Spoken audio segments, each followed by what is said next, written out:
pagsamba at kinakailangan pagsisamba sa Espiritu at sa katotohanan. Kaya dapat sambahan natin ang ating Panginoon sa buong puso at katotohanan. Amen.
Tunay nga, Panginoon, Ikaw ang buhay namin, Panginoon.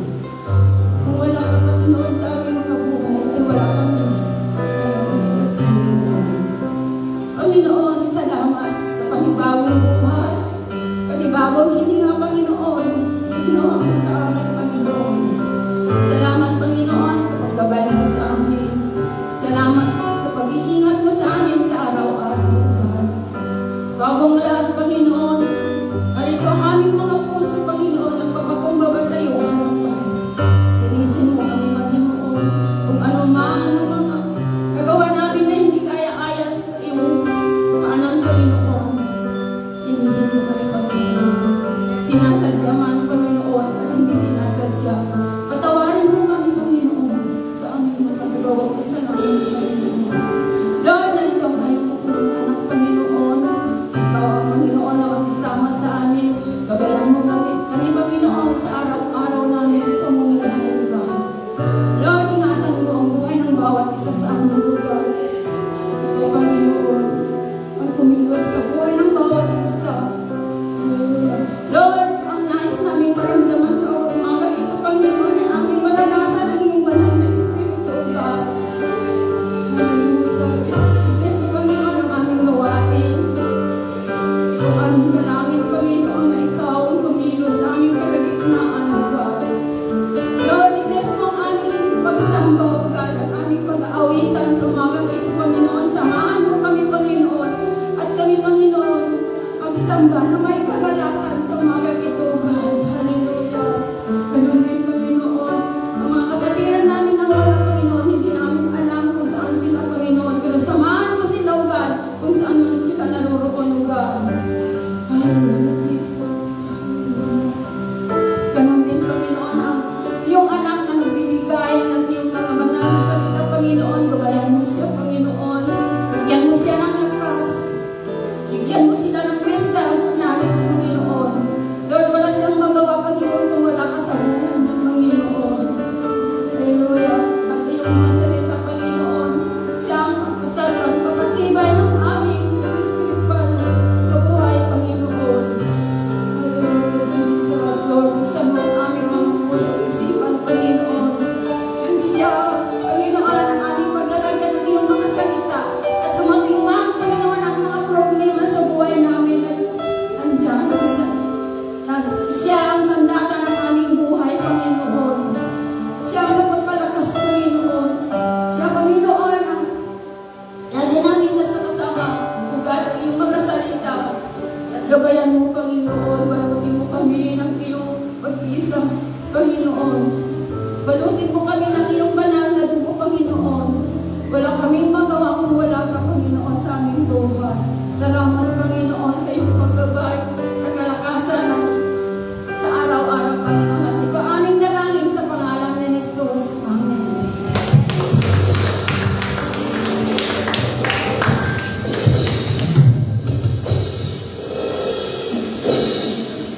Amen. Hallelujah.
Ikaw ang aming itatanghal ayon sa aming mga buhay ng Diyos.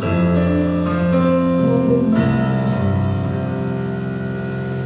Was my impossible, so I could live in the freedom you died for. And now my life is yours.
Sa 25 ko kasi. 25 na yung birthday.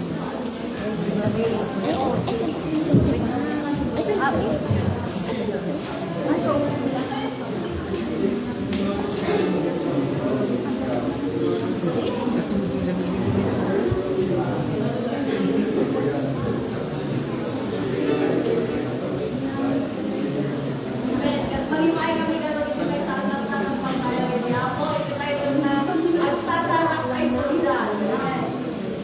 Wala na.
Purihin mo ang Panginoon.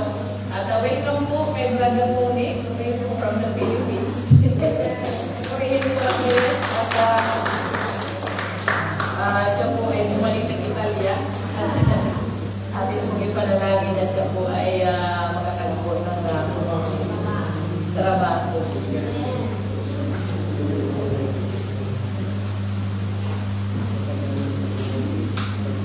Purihin mo ang Panginoon. So bago po tayo magpapatuloy at magdumako sa salita ng Panginoon, meron po tayo mga birthday celebrant po. September 17, Brother Glenn Lina. At wala po sa ating kalagitnaan. At sila po ay pumilit sa huling September 21, Sister Terry Rivera. September 21, sabay po sila, Brother J.R. Dumalen. And September 23, Sister Ellen Lakita. Amin po tinatawagan lahat ng mga birthday celebrants. At atin po silang ipanalangin at samahan niyo po ako sa pananalangin. Purihin po ang Panginoon sa kanilang mga buhay at siguradong hindi naman sila pare-parehas ng edad. Nasa 61. 16. So, susunod na rin si Sister Ellen Luning Senior Citizen. Tayo po'y manalangin. Dakilang Diyos, kami po'y nagpapasalamat sa umagang ito, sa iyong presensya, Panginoon. Salamat po sa pagsama mo sa amin sa umagang ito, sa lugar na ito, O Diyos. Maraming salamat sa mayamang mga salita mo, Panginoon. Kanina pa lang sa Sunday School, O Diyos. Kami po ay punong-puno na ng kapangyarihan ng iyong mga salita, O Diyos. Salamat, Panginoon, na naliwanagan ang aming mga kaisipan, nadagdagan ang aming mga kaalaman. O Diyos, patungkol sa pagkalikha ng tao, Panginoon, at nilikha po ito na may layunin ka, O Diyos. At narito, Panginoon, ang aming mga kapatiran na kung saan ay nagdiwang ng kanilang kaarawan. Ikaw ang Diyos na makapangyarihan. Ikaw ang Diyos na nagdagdag ng taon sa kanilang mga buhay. At maraming salamat, Panginoon, dahil nananatili na nakikita at napapatunayan sa kanilang mga buhay na ang Diyos na kanilang pinaglilingkuran ay sadyang mabuti sa kanilang mga buhay dahil kanilang nararanasan ang mga pagpapala mo sa kanilang mga buhay, O Diyos. Salamat po, Panginoon. Hallelujah. At ang dalangin po sa mga kapatid na ito, Brother Glenn, Brother J.R., Sister Terry, Sister Ellen, Lord, na patuloy, Panginoon, na kanilang maranasan, Panginoon, ang iyong kapangyarihan sa kanilang mga buhay. Maranasan nila ang yaman ng iyong pag-ibig, ang kadakilaan ng iyong pag-ibig. Patuloy na maranasan nila, Panginoon, ang pagdaloy ng mga pagpapala sa kanilang mga buhay. At hayaan mo, Panginoon, na sa kaumpang na darating sa kanilang mga buhay, patuloy silang maging matatag at mag-enjoy, Panginoon, sa iyong presensya, sa paglilingkod sa iyong Panginoon. Hallelujah. Lord, maraming salamat, Panginoon, at dalangin ko sa kanilang Panginoon. Anuman ang desire ng kanilang mga puso, ikaw ang tutuloy nito, Panginoon. Hallelujah. Hayaan mo, Panginoon, ang desire ng kanilang puso, ito po ay magaganap na aayon sa iyong kalooban ng Diyos. Pagpalain mo ang kanilang buong pamilya, ang kanilang kalusugan, Panginoon, patuloy na ingatan at pagpalain mo, O Diyos, ang kanilang pamumuhay, spiritually, Lord, patuloy na nataas ang antas ng kanilang pananampalataya at maging matatag sa paglilingkod sa iyo, O Diyos. Maraming salamat at akin na po ipinagkatiwala sa iyong mga kamay ang mga kapatid na ito na diwang sa kanilang kaarawan, O Diyos. Maraming salamat sa iyong kapurihan, kadakilaan at kalunatian sa pangalan ni Jesus. Ito bang aming sama ng dalangin. Amen.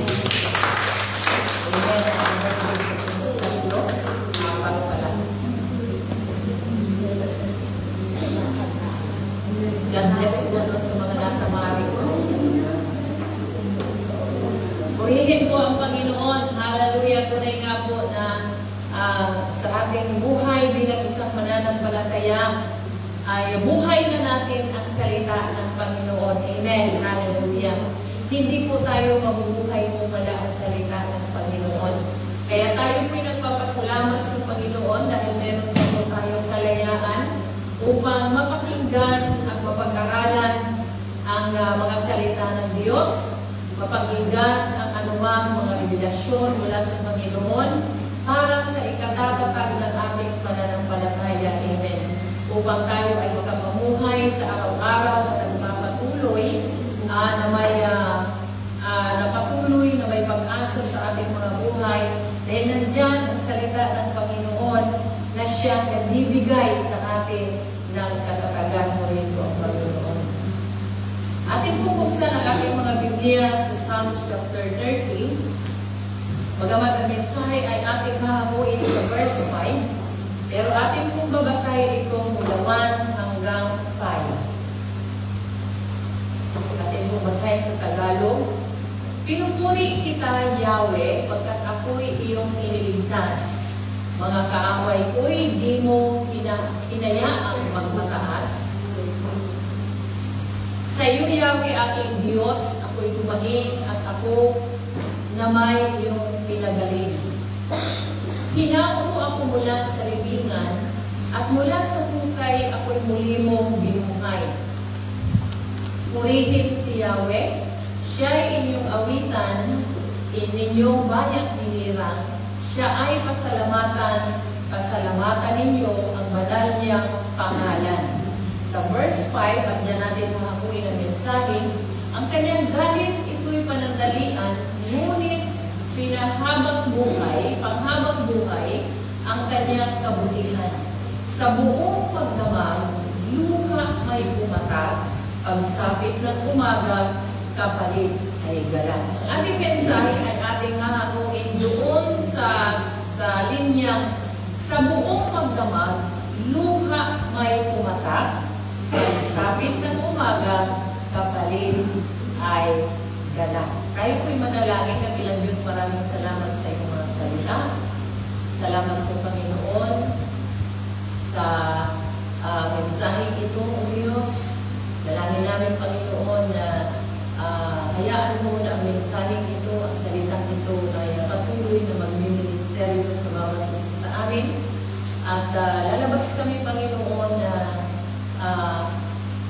may katatagan, may pag-asa, may kagalakan, at may kapayapaan sa aming mga buhay, O Diyos. Hallelujah. Purihin ka, Panginoon, at ang iyong lingkod, O Diyos, samahan mo sa kapangayagan ng iyong mga salita, dahil ito'y mga salita mo, O Diyos, at ang iyong lingkod ay instrumento lamang upang maging daluyan ng iyong mga salita, O Diyos.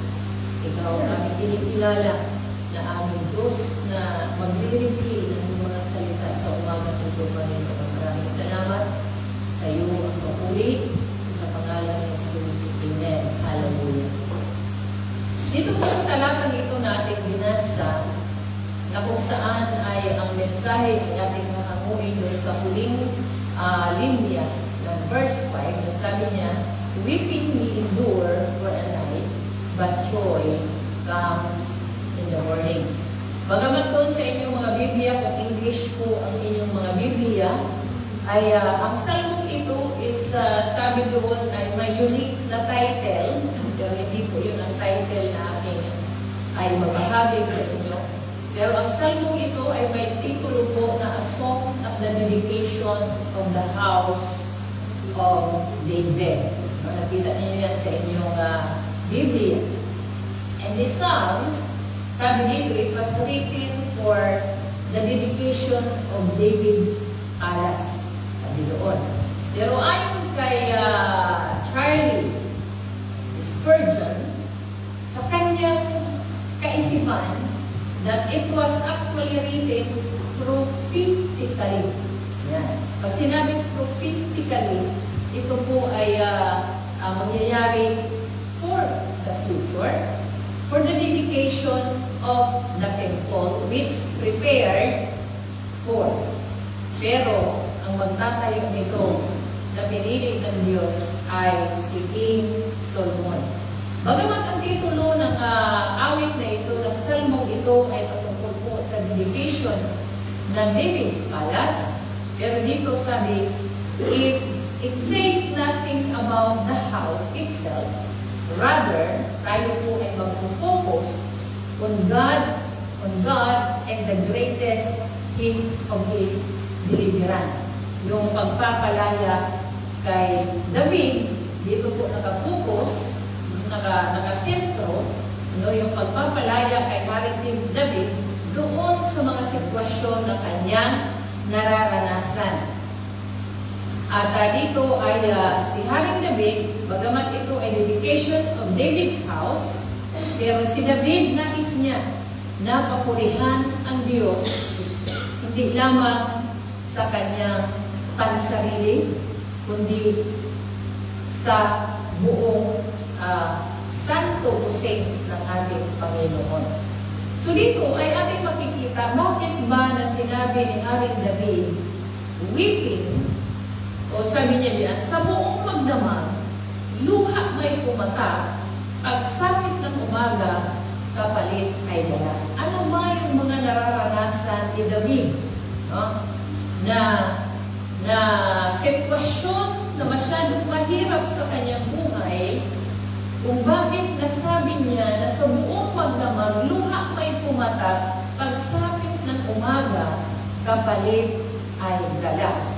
Kung atin kasi papansinin doon sa mga verse, mula doon sa unang versikulo na ating binasa, ay doon sa verse 1, si David ay nagpapasalamat sa tagumpay mula sa mga kaaway. No? Kasi kung ating titignan, sabi niya, pinupuri kita Yahweh sapagkat ako'y iyong iniligtas, sabi niya. Mga kaaway ko, ku'y di mo hinayaang magmataas. So diyan, ating maunawaan na siya ay nagkaroon ng tagumpay mula sa mga kaaway. Kung kaya siya ay nagpapasalamat sa ating Panginoong Diyos. Hallelujah. At kung papansinin natin doon sa verse 2, siya po ay nagpapasalamat for healing para sa karamdaman. No? Maaring ang ating si Haring David ay nakaranas ng karamdaman na kung saan ay sa sitwasyong nabibigit na siya sa kamatayan. Kung kaya siya ay nagpasalamat sa Diyos. And then sa verse 3, ay nagpapasalamat siya for preservation of life. Kasi sabi niya doon sa verse 3, hinako ko ako mula sa libingan at mula sa hukay ako'y muli mo binuhay ko rin ko ang Panginoon. No? So dito ay ating makikita na maaaring nasa bingit na siya ng kamatayan at that time, pero preserve siya ng Panginoon at sabi niya, I should not go down the pit. Sabi gano'n. And yun doon sa verse 4, sabi niya, the exhortation of praise. Doon sa verse 4. Sabi doon sa verse 4, purihin si Yahweh, siya inyong awitan ninyong bayang hinirang, sabi niya, siya ay pasalamatan, sabi niya, pasalamatan ninyo ang banal niyang pangalan, rin ang Panginoon. So inaalala ni Haring David dito, yung kadakilaan na ginawa ng Diyos, no? Na ito ay hindi lamang yung kanyang pagpupuri sa Panginoon, hindi lamang para sa kanyang sarili, hindi lamang para sa kanya, pero naramdaman ni Haring David sa kanyang puso na he could not praise God enough himself, and therefore he would enlist, sabi ganun, the heart of others, sabi dito. So, ang sabi dito, giving thanks is another way to praise God for His goodness and is also good manners. So, dito ay ating makikita na si Haring David, hindi sapat sa kanya na siya lamang ang magpupuri sa Diyos, ito ay isang patotoo at isang awiting na kung saan ay nagpapatotoo sa kabutihan at sa kapangyarihan kung paano iniligtas at hinango si Haring David mula sa sitwasyon na hirap na siyang bumangon tuwing yung Panginoon. Kung kaya hinikayat niya at pinatunayan niya sa kanyang mga kasamahan, kaya hinikayat niya ang mga ibang saints, no? Mga hinirang ng Diyos, bayang hinirang ng Diyos, na pasalamatan si Yahweh sa kanyang kadakilaan hulaan, purihin po ang Panginoon.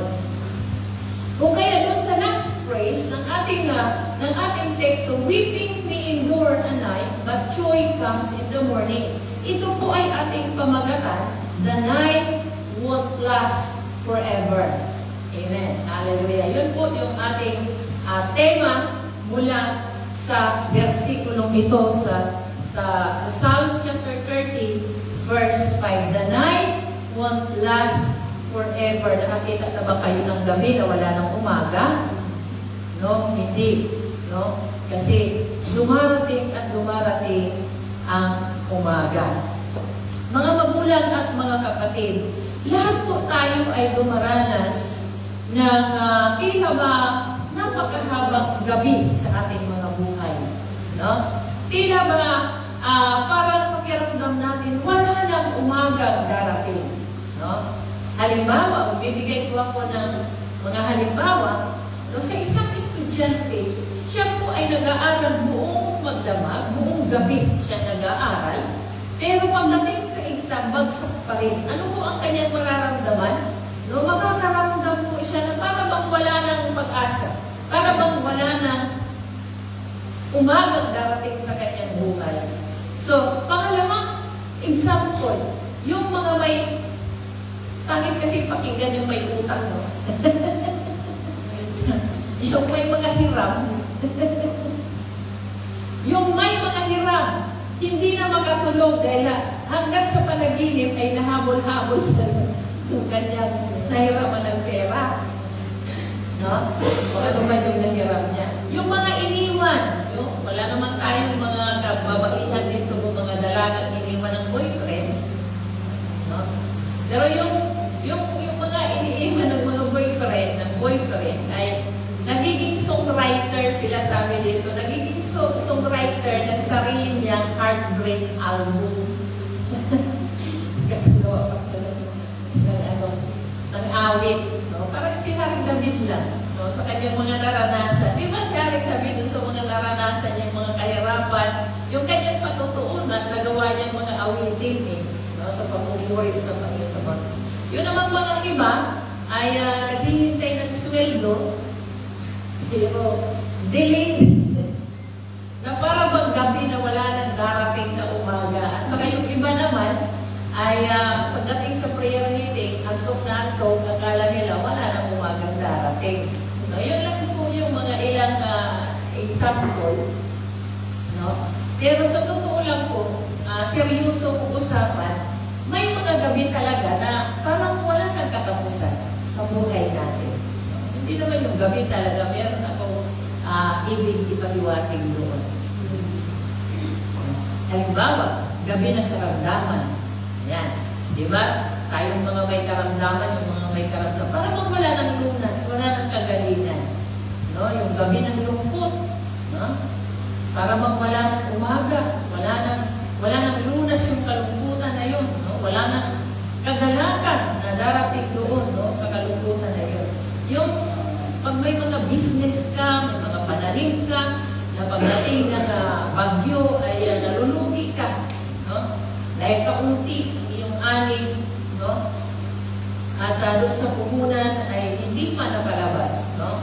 Yun ay mga tila mga karanasan sa buhay na ang akala mo ay wala ng solusyon. No? Wala ng liwanag na darating. No? Yung gabi ng pagkakamali. No? Pero ang magandang balita, no, na sinasabi ni Haring David dyan sa ating tema ay sa ating teksto is weeping may endure for a night, but joy cometh in the morning. Amen. Purihin po ang Panginoon. So, walang gabi na hindi matatapos. Amen. Walang gabi na hindi matatapos at walang lungkot na hindi pinapalitan ng kagalakan kapag kasama natin ang ating Diyos. Amen? Hallelujah! Kaya, dahil ang ating Diyos na pinaglilingkuran ay tapat at bawat mananampalataya, no, napapagtiisan niya yung mga kalungkutan, yung iba't ibang sitwasyon sa buhay nang may pag-asa, no? Knowing that the morning of joy ay, ibig kong sabihin, ay may tiyak na kagalakan kay Kristo. Amen. Hallelujah. Alam natin na may tiyak na kagalakan kay Kristo. So, what truth should we hold on to during the long nights of life so that we can confidently await the joy of the morning? So, meron na pong tatlong bagay tayong pag-uusapan mula sa teksto na ito. Noong una, the season of weeping. No? Una, the season of weeping. Totoo naman yan eh. May panahon. Kasi mismo doon sa Ecclesiastes chapter 3, verse 1 to 8, iyon po ay sinasabi doon sa Ecclesiastes chapter 3 na for everything there is a season. No? Sa lahat ng bagay ay merong panahon. No? So nakasulat na doon, ang lahat ng mundong ito ay may kanya-kanyang panahon, may kanya-kanyang oras. Pero may dalawa lang bagay akong kinuha dyan. Yung sa verse 4 na sabi niya, a time to cry and a time to laugh. May panahon na umiiyak tayo, pero may panahon din na tayo ay tumatawa. Doon sa verse 3, sabi niya, a time to break down and a time to build up. No? Parang may panahon na sa buhay natin parang umuho na. No? Pero may panahon na tayo ay magkakatayong muli. Makakabangon muli. Amen. Muli po ang Panginoon. So there are seasons when pain, trials, and tears seem unending. No? Para bang wala ng katapusan. Merong mga sakit, no? Yung nasasaktan tayo, no? May mga trials na tayong nararanasan, at may mga pumapatak yung luha sa ating mga mata. Pero sa ating pag-aakala ay wala ng katapusan ba? No? Pero ito ang ilagay natin sa ating mga puso na ang gabi ay hindi po yan eternal. Amen? Ang gabi ay hindi po yan eternal. Meron at merong umaga darating. Amen? Hallelujah. Akala lang natin yun, wala na. Pero meron. Now, pinatunayan ko ni Job sa 14 verse 1 ang reality ng buhay. Amen? Kanina pinag-usapan natin yung tao. So dito, ay pinatunayan ni Job sa 14:1, ang reality ng buhay, sabi niya, ang buhay ng tao'y maikli lamang. Sabi ni Job, subalit, punong-puno ng kahirapan. Sabi niya. So maaaring nakakalungkot isipin, no? Maaaring nakakalungkot isipin na ganito pala ang buhay ng isang tao, maikli lamang, pero punong-puno ng kahirapan. Kasi pagdating doon sa kahirapan, ayaw natin yun eh. Amen? Ayaw natin yung kahirapan. Pero wala tayong magagawa dahil yun ang sinabi ng Biblia. No? At ito ay naranasan mismo ni Job sa kanyang buhay. Amen? Di ba si Job ay mayaman, no? Maganda ang kanyang buhay, pero biglang bumuho eh. No? Biglang bumuho, biglang lumilim ang kanyang kabuhayan, ang kanyang buhay, ang kanyang kapaligiran, mismo ang kanyang buhay. Pero, hindi siya nananatili doon, kundi dumating din ang umaga sa kanyang buhay. Amen? Bakit? Dahil nananatili siyang tapat, na naglilingkod sa Diyos, at alam niya na tapat ang Diyos na kanya pinaglilingkuran. Amen po ba tayo doon? Purihin po ang Panginoon. So, ito po yung reality sa buhay ng isang tao. Kaya ang tao, sabi dito sa verse 2, tulad ng bulaklak na namumukadkad, nalalanta at nalalagas. Sabi niya. Di ba ginamit niya pa yung bulaklak? Di ba? Totoo naman eh. No? Ito No, yung mga bulagklak na yan. No, plastic yan eh. Pero hindi ko tayo plastic. Amen? Tao tayo na may katapusan din. No? Pero ang salita ng Diyos ang nagpapatatag sa atin at nagbibigay liwanag sa atin mula sa kaliliman. Amen po ba tayo doon? Amen. So ano pa ba ang sabi ni Apostol Pablo doon sa 2 Corinthians 4:8? No? Sabi ni Apostol Pablo, kabi-kabilaan ang pagpapahirap sa amin. Oh, grabe no? Kabi-kabilaan. No? Para hindi ka na makahinga no? Kasi kabi-kabilaan eh. No? Kabi-kabilaan ang pagpapahirap sa amin, ngunit di kami nalulupig. O doon naman tayo nakakita ng pag-asa ngayon. No? Na kahit kabi-kabilaan ang pagpapahirap, no? Pero hindi tayo nalulupig. Yan ay pinatunayan ni Apostol Pablo dahil kanyang naranasan. At ano ba sabi niya? Kung minsa'y nababagabag kami, sino dito ang hindi nababagabag? No? Kung minsan nakakaranas tayo niyan, no?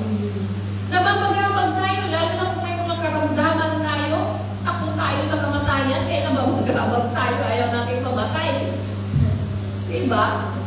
No?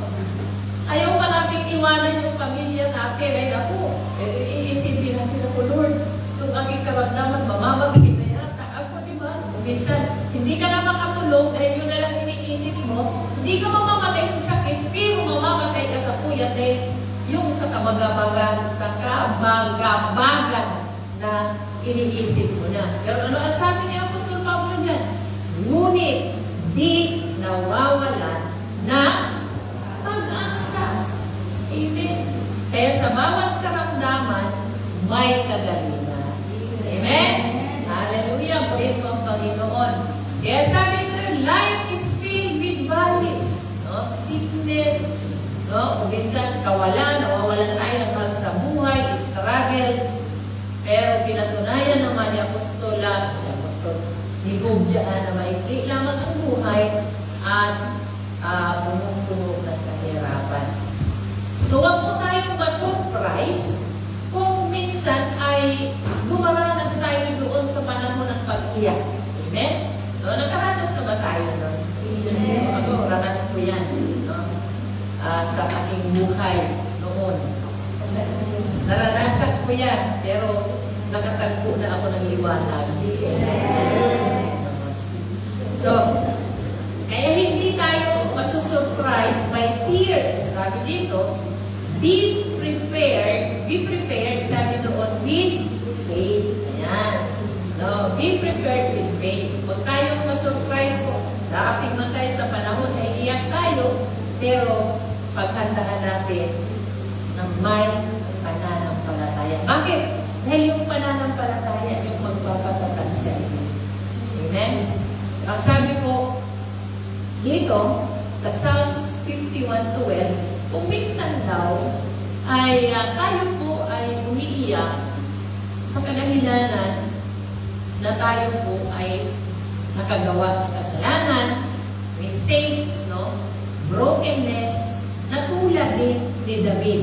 No? Kaya si David, doon sa 51:12, umiyak si David. Diyan, iyak ni David niya na sabi niya, restore unto me the joy of thy salvation. Kasi that's the time na si David ay nung siya ay nagkasala, dumilim ang kanyang kapaligiran, dumilim ang kanyang buhay. Kaya dumating siya sa punto na siya umiyak sa Panginoon. At sabi niya, restore unto me the joy of my salvation and uphold me with thy free spirit. Kasi kapag ang tao ay nagkasala, no, nawawala po yung joy ng salvation. No, nakakita ka naman ng tao, Kristiyano na nagkasala, ay masaya pa rin. Hindi mo. Nakukonsensya tulad ng Sunday school kanina, guguluhin siya ng konsensya niya. No? Meron po ako isang doon sa Bergamo. Nung ako ay pumunta doon, ito huling punta ko lang, ay yung pagpunta ko doon ay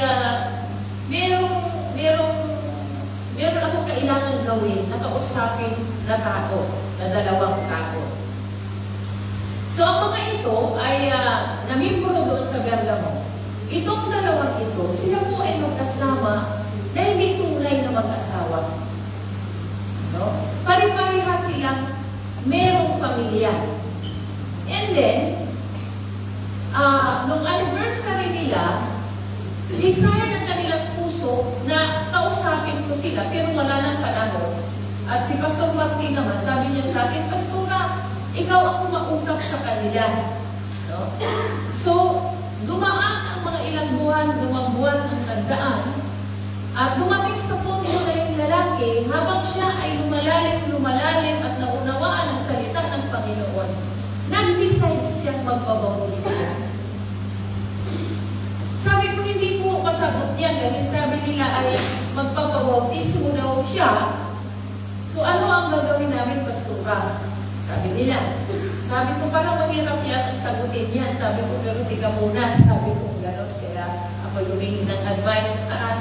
Pero, sabi nila sa taas ay hindi pwede dahil ang requirements ng pagpapabautismo is repentance. Kasi useless nga naman, magpabautismo ka, pero nandoon ka sa sitwasyon na ikaw ay nagkakasala. No? So, kaya yun yung dahilan kung bakit ako pumunta doon at kinausap sila. Nung kinausap ko sila, ay sabi ko sa kanila, ay huwag masaktan yung kalooban nyo kung bakit nalaman ko yung inyong relasyon dahil nakarating sa akin na gusto mong magpabautismo. No? So, ganito ang aking isasagot sa inyo. Pero unang katanungan, wala na ba talaga kayong balak na balikan ng inyong mga pamilya? So, ang sabi ng babae, ay naanal na yung kasal nila, at may pamilya na yung lalaki, kanyang asawa. Si lalaki naman, wala na silang komunikasyon ng asawa, may pamilya na rin yung asawa. So, in short, ayaw na nilang balikan ang kanilang pamilya. Ang kagandahan doon, hindi nila itinatago, kundi inaamin nila na mali yung kanilang ginagawa at kasalanan yung kanilang relasyon. No? So sabi ko sa kanila, wala kaming karapatang i-judge kayo. Sabi ko, dahil kung ngayon sasabihin ko sa inyo, magtiwalay kayong dalawa, masasaktan ang bawat isa sa inyo. At ang desire ng puso ninyo ay gusto ninyong maglingkod sa Panginoon. So dyan sa bahaging yan, ibibigay ko sa Panginoon. Kasi siya lang ang may nakakaalam dyan. Siya lang ang gagawa ng mga kaparaanan sa sitwasyon ninyo kung paano ito aayusin. Pero, ang advice ko sa kanila, huwag kayong tumigil sa paglilingkod sa Diyos kasi sila yung malakas na supporter sa church ng Bergamo. No? Malaki silang magbigay ng likapo. More than thanks ang kanilang binibigay. No? Pero hindi tayo bumabasi doon. Dahil hindi ko tayo maliligtas doon sa rights kahit libo-libo pa yung rights mo. Pero pagdating sa kaligtasan, hindi ka ililigtas ng likapo. At alam nyo, nung iba na yung pinag-pray ko na silang dalawa, bagamat yung aking pag-advise sa kanila na bunutan sila ng tinig. Pero umiiyak sila sa Panginoon. At naramdaman ko na pinagsisisihan nila yung kanilang ginawa. Kaya pwede ng Panginoon, minsan ay ang tao ay dumarating doon sa matinding pag-iyak dahil sa kasalanan. Amen. Tulad ni Haring David. Kaya sabi niya, restore unto me the joy of thy salvation. Kaya wag po nating hayaan na tayo ay dayain ng kaaway upang magkasala. Manatili po tayong tapat sa Panginoon.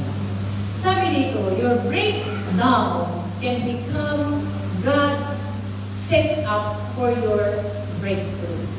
Purihin ko ang Panginoon. So, ang sabi po ng pero ang pag-iyak po, hindi po yan tuloy-tuloy. Merong limit yan. No? Ibig sabihin, merong hangganan. Kumbaga, hindi na pag-iyak ay para sa kalungkutan, no? Para sa namatayan, no? Para sa nagkasala, mayroong tears of joy. Amen? Pag natapos na yung iyong mga dinaranas, darating na yung liwanag sa buhay mo, iiyak ka pa rin dun. Pero yung pag-iyak mo, that is tears of joy. Amen? Hallelujah. Kaya sabi mo doon sa Psalms 30 verse 5, tears have an expiration date. Ayan, di ba? Sabi niya doon na, but they cannot cross. They may last for the night, sabi dito, but they cannot cross into your morning. Ayan. No? So, kaya yung kalungkutan, no? Siyempre, iiyak ka dahil nalulungkot ka. No? May limitasyon. Pero, ang kagalakan sa Diyos has no limit. Wala pong limitasyon yan. No?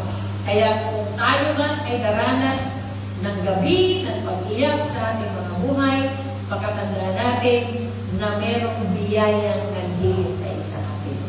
Merong grace na naghihintay sa atin. Amen. Hallelujah. Ano pa ba ang ating makikita dun sa ating teksto? Pangalawa, endure for a night. Doon sa verse 5 pa rin, sabi nito, when the night feels long. Sabi ganon. Ano ba sa Tagalog doon? Pagsapit,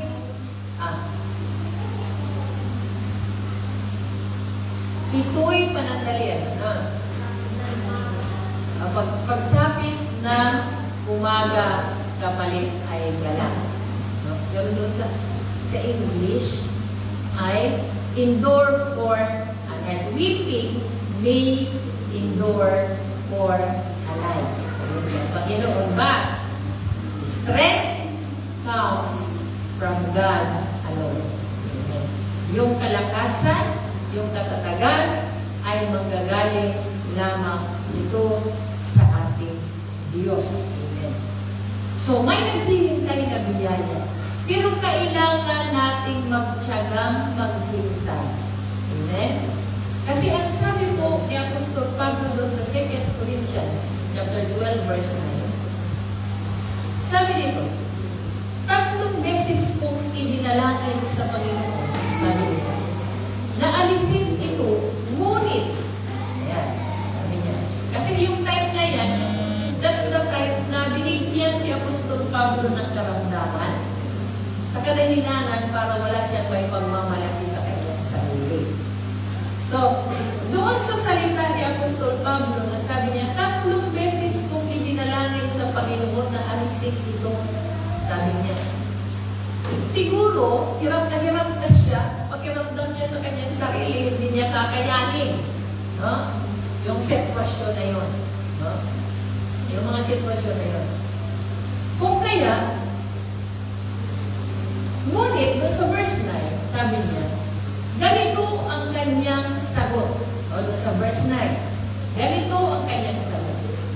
Ang pagpapala ko ay sapat sa lahat ng pangangailangan mo. Yun ang tugon ng ating Panginoon Jesus sa kanya. Lalong nahahayag ang ating kapangyarihan kung ika'y mahina. Sabi niya. And sabi niya, ni Apostol Pablo dito, kaya buong galak kong ipinagmamalaki ang aking kahinaan upang lalo kong madama ang kapangyarihan ni Kristo. Sabi niya, pray pa ang Panginoon. No? Matagin mo, 3 beses niya ipinanalangin, Lord, alisin mo to sa akin, baka hindi ko kakayanin. Pero ang sagot ng Panginoon, ang pagpapala ko ay sapat sa lahat ng pangangailangan. Amen. So, doon ay napatatag, no? Napatibay, na-encourage si Apostol Pablo doon. Kaya sabi niya, buong galak kong ipinagmamalaki ang aking kahinaan, sabi niya diyan, upang lalo kong madama ang kapangyarihan ng Diyos. Alam niyo mga kapatid, God's grace whispers in the dark. Ano yung i-whisper niya? My grace is sufficient for you. Amen. Hallelujah. Kaya sa panahon ng kadiliman, busog sa buhay natin, no? Ang Diyos ay magsasabi sa atin, my grace is sufficient for you. Purihin ko ang Panginoon. Grace doesn't remove the stone. Ang biyaya ay hindi niya aalisin yung punos, problema sa buhay natin, but it keeps you standing firm to Him. Amen. Hallelujah. Pananatilihin ka nitong matatag, matibay. Amen. Hallelujah. No? Dahil ang pundasyon mo ay ang ating Panginoon Jesucristo. Amen. Hallelujah. Purihin ko ang Panginoon. At pangako ng Diyos, na sabi niya, I will never leave you nor forsake you. Hindi kita iiwanan ni pababayaan man. So anong makikita natin diyan? Pangako. Amen. Promise ang makikita natin diyan kasi sabi niya, I will never leave you nor forsake you. So dito ay ating makikita na kung ang lahat man ang ating nasa kapiligiran ay iiwanan tayo, no? Iiwanan tayo, God step in. Amen. Ang Diyos ay nandiyan. No? Purihin po ang Panginoon. Sa Diyos ay, kung walang forever sa tao, may forever sa Diyos. Amen? Hallelujah. No? Kasi sabi nila, wala lang forever. Pero sa Diyos, may forever. Amen. Hallelujah. So ano ba ang goal natin sa buhay? No? Na kahit sa goal natin ay kailangan ng nating pagtiisan. Kasi hindi naman yan yung goal mo agad-agad nasa harapan mo. No? Pero kailangan nating pagtsagaan, pagtiisan. No? Sa James 1, 2, 3, and 4, sabi niya, mga kapatid, magalak kayo kapag kayo'y dumaranas ng iba't ibang uri ng pagsubok. Sabi ni James, no? Magalak kayo ng ibang klaseng pagsubok. No? Ibang uri ng pagsubok. Bakit kaya? Dapat ninyong malaman na napapatatag ang ating pananampalataya sa pamamagitan ng mga pagsubok. So, ibig sabihin, kapag lumaranas tayo ng kadiliman sa ating buhay, no, mas lalo tayong pinapatatag ng Diyos. No? At sabi pa sa verse 4, at dapat kayong magpakatatag hanggang wakas upang kayo'y maging ganap. And that is our goal. Maging ganap at walang pagkukulang. Amen. Hallelujah. Purihin po ang Panginoon. So, kaya ang mga pagsubok, unos, dilim sa ating buhay, hindi po ito kawalan. No? Trials aren't waste. No? They build endurance, maturity, and hope. Amen? Hallelujah! No? Nagbibuild siya ng endurance, no? Ng maturity, at saka pag-asa. Sabi nila parang ang trials daw ay parang gym lang yan. No? Sabi nila na masakit, pero pampalakas. Amen? Nakakapagod, pero nagpapatatag. Amen? Hallelujah. So, your ninth season is not punishment, it's preparation. Amen? Hallelujah. So, meron isang illustration dito na ito po ay tulad ng isang buto. Yung seed na ating tinatanim sa lupa, nang akala natin patay na. Diba? Sino dito ang nakaranas magtanim na akala mo ay namatay na yung seed?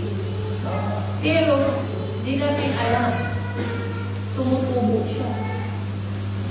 Di ba pag tinanim mo yung seed, tatabunan mo siya ng lupa, talagang siyang sisibol, akala mo patay na. Pero darating yung araw, panahon, na siya ay sumisibol. Lumalabas doon sa lupa. So, anong mararamdaman mo? magagala ka. Ganon din ang buhay ng isang tao. Amen? Hallelujah. Puri ko ang Panginoon. Kaya, same with you, sabi niya, yung dark season mo, preparation lang yun for growth. Amen? Preparation lang sa ating paglago. Amen? Kaya, mga magulang at mga kapatid, don't give up. Amen? Don't give up. No? Kapit lang tayo sa Panginoon. No? Abide in me. Sabi gano'n. Sa Diyan. Remain in me.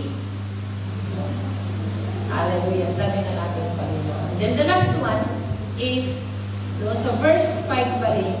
But joy, sabi doon, cometh in the morning. The sunrise of wonder. Morning always follows in the night. Di ba? No? Pag may umaga, kasunod nun ay gabi. Darating yung gabi. No? Pag natapos yung gabi, darating yung umaga. So joy is not just possible, it's a promise. Amen. The promise of joy. So sa Numbers 23:19, sabi mo, ang Diyos ay di sinungaling, na tulad ng tao, anumang sabihin niya ay kanyang gagawin. Kung mangako man siya, ito'y kanya tutuparin. Amen. So pangako, no, yung kaganapan, no, na binanggit diyan sa ating teksto, no, yan ay pangako ng Diyos. Kapag ang ating Diyos ay nangangako, hindi po yan napapako. Kung hindi, ito ay kanya, anong sabi? Tutuparin. Kaya ang Diyos ay hindi siya Diyos na sinungaling. Kapag siya ay nangako ng kagalakan, no? Promise joy in the morning, yan ay nandiyan na yan. No? It's already on its way, sabi mo. Ang sabi po sa Nehemiah chapter 8 verse 10, do not be grieved, sabi ganun. For the joy of the Lord is your strength. Sabi niya, is your strength. Yung joy ng Panginoon ay yun yung ating kalakasan. And then sabi pa sa Psalm 16:11, you will fill me with fullness of joy in your presence with eternal pleasure at your right hand. Ang verse na ito ay tumutukoy sa malalim na karanasan ng nasa presensya ng Diyos. No? Kapag ikaw kasi ay nasa presensya ng Panginoon, ay tiyak na hindi, yung kahit may kalungkutan, pero meron kang kagalakan. Ayan. Maburin po ang Panginoon. Kapag ang Diyos naman ay nagsabi na darating ang umaga, tiyak na darating ang umaga. Kasi ang ating Panginoon ay tapat sa kanyang mga sinasabi. So ano ba? The presence of joy. No? Sa Revelation 21:4, no? One day, no? Isang araw ay mismo ang Diyos ay papahirin niya yung mga luha natin. No? Joy is not just a feeling, it's found in the presence of Jesus. No?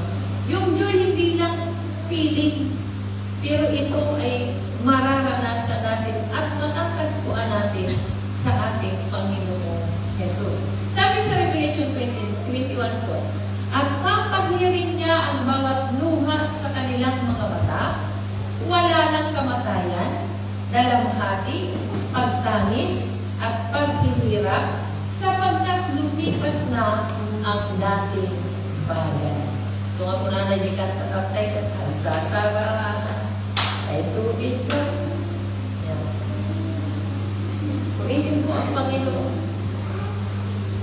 Kung kaya dito mga kapatid, pakatandaan natin, night is temporary, but morning is eternal. Amen? Hallelujah. The joy of the Lord is everlasting. No? Yung earthly night, yung gabing lumarating dito sa ibabaw ng lupa, yun ay maigsik lamang. But heavenly mornings never portion na ating mabasa kanina. Kaya mga magulang at mga kapatid, kahit gaano kahaba ang gabi, hindi dito kayang pigilin ang araw na sisikat. Amen. Hallelujah. Ang bagyo ay lumilipas, ang luha ay natutuyo, ang sugat ay naghihilo, at ang gabi laging sumusuko sa umaga o ginagawa pa. So, ibig sabihin, lagi tayong may pag-asa. So, magtatapos po ako doon sa sitwasyon. Kung naalala po natin, yung mga babae na pumunta doon sa libingan ng ating Panginoon Jesucristo. Naalala ninyo yun? No? So, pagdating nila doon sa libingan ng ating Panginoon Jesucristo, nakaramdam sila ng kalungkutan. So, pumunta sila doon, dala-dala nila yung kanilang spices. Sa pag-aakala na makikita nilang muli ang Panginoong Jesucristo doon sa libingan ng ating Panginoon. Pero pagdating nila sa umaga doon sa libingan, wala na ang ating Panginoong Jesucristo doon sa kanyang libingan. Ha? So, ano kanilang nararamdaman? Yun yung kanilang naramdaman, yung pinakamadilim ng gabi. Kung ating titignan yung cross, ng ating Panginoong Jesucristo kung saan doon siya naipako. Yun yung pinakamadilim na gabi ng cross. At ito ay nagbunga ng pinakamaningning na umaga ng muling pagkabuhay ng ating Panginoong Jesucristo. Kaya tulad ng sinabi ko mga kapatid kanina, don't give up. Huwag po tayong sumuko. Kahit gaano kahaba ang gabi sa buhay natin, meron at merong darating na naglilinting na liwanag sa ating mga Amen? Amen? Purihin po ang Panginoon. Your tears may write the story of the night, but only God's joy will write the ending in the morning. Amen? Tayo pong lahat ay tumayo. Purihin po ang Panginoon.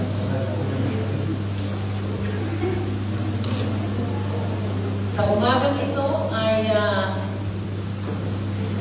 tayo po ay magalang sa ating Panginoon. Hallelujah. Dahil binigyan tayo ng Panginoon ng pag-asa sa likod ng mga kadiliman sa ating mga buhay. Binigyan tayo ng Panginoon ng isang mensahe na kung saan nagdiwanag sa ating mga kaisipan at puso na tayo ay may pag-asa sa ating Panginoon. Dahil ang ating Diyos ay siya po may tapat na Diyos ating pinagin. Amen. He is the Lord of all the earth. Hallelujah. How you care for me. You have made me. You will save me.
Panginoon, ang iyong mga pangako, O Diyos. Hallelujah.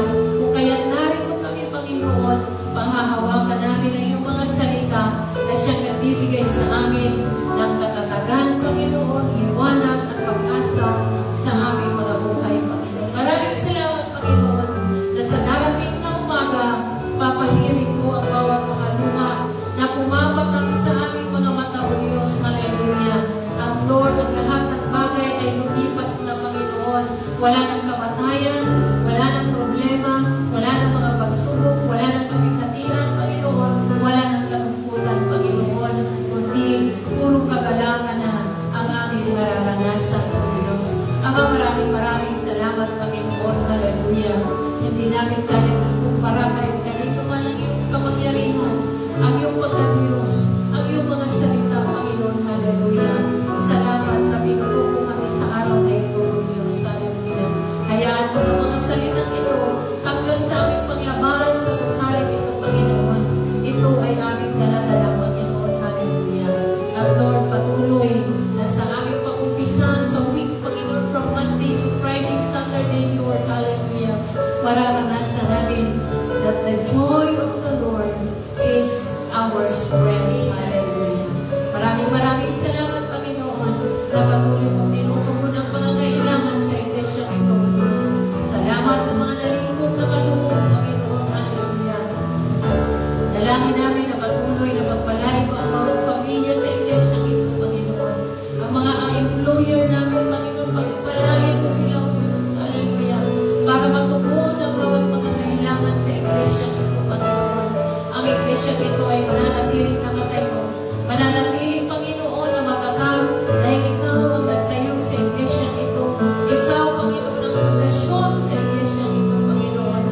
Kaya kahit ang mga pagsubok na mararanasan namin, Panginoon, ibibilang namin ang mga pagsubok na ito, Panginoon, ang siyang magpapatatag sa aming mga pananampalataya. Ama, maraming salamat. Salamat, Panginoon, sa iyong kapangyarihan. Salamat sa iyong presensya sa umagang ito, Panginoon. Salamat sa iyong pag-ibig, O Diyos. Hallelujah. Salamat sa iyong anak na bugto, O Diyos, na ang Panginoong Jesucristo, O Diyos, na siyang nagbigay ng joy of salvation sa aming kaligtasan, Panginoon. At ang Espiritu Santo, Panginoon, na sa bawat kalungkutan, ito po ang umaaliw sa bawat isa sa atin, O Diyos. Maraming salamat, Panginoon, kahit sa oras na ito, maigal namin ibinabalik ang pinakamataas na papuri at pagsamba. Kadakilaan ang kalwalhatian sa pangalan ng Ama, Anak, at Espiritu Santo. Ito po ang aming samang dalangin. Amen.